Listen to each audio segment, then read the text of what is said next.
ইরানের Fordow, Natanz আর ইস্ফাহানের পারমাণবিক স্থাপনায় হামলা করেছে যুক্তরাষ্ট্র।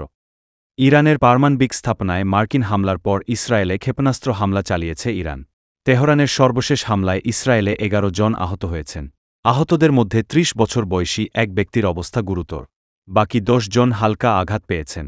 ইসরায়েলের সঙ্গে সমন্বয় করে ইরানে হামলা করেছে যুক্তরাষ্ট্র জাতির উদ্দেশ্যে দেওয়া এক ভিডিও ভাষণে নেতানিয়াহু এ কথা বলেন, ইরানের পারমাণবিক কর্মসূচি তাদের অস্তিত্বকে হুমকির মুখে ফেলেছে। এদিকে ইরানের সরকারি বার্তা সংস্থা ইরনা জানিয়েছে, ফোর্দোতে মার্কিন হামলার পর স্থানীয় বাসিন্দারা বড় ধরনের কোনো বিস্ফোরণের লক্ষণ বুঝতে পারেনি। ইরানি কর্মকর্তারা জানিয়েছেন, ভূগর্ভস্থ পারমাণবিক স্থাপনার সমৃদ্ধ ইউরেনিয়াম আগেই সাইট থেকে সরিয়ে নেওয়া হয়।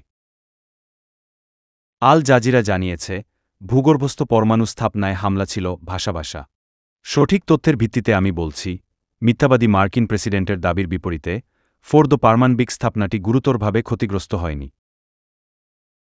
যতটুকু ক্ষতিগ্রস্ত হয়েছে তার বেশিরভাগই কেবল ভূমিতে ছিল, যা পুনরুদ্ধার করা যেতে পারে।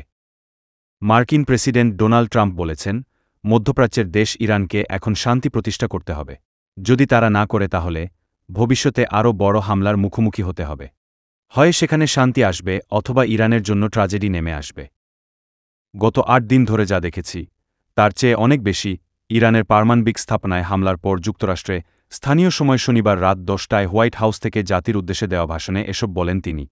এখনও অনেক টার্গেট বাকি আছে। আজকের রাতটি এখন পর্যন্ত তাদের জন্য সবচেয়ে কঠিন এবং সম্ভবত সবচেয়ে প্রাণঘাতী ছিল।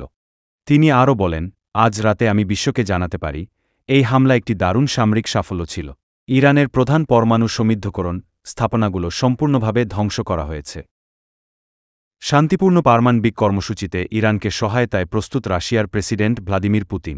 ইরানের সর্বোচ্চ নেতা আজাতুল্লাহ আলী খামেনি নিহত হলে কে তার উত্তরসূরি হবেন, ৩ ইরানি কর্মকর্তার বরাত দিয়ে নিউ ইয়র্ক টাইমসের এক প্রতিবেদনে উল্লেখ করা হয়।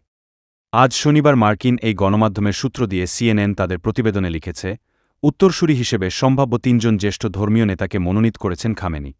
ইসরায়েলি হামলায় এখন পর্যন্ত ইরানে অন্তত ৪০০ জন নিহত ও ৩,৫০০ জন আহত হয়েছেন বলে জানিয়েছে।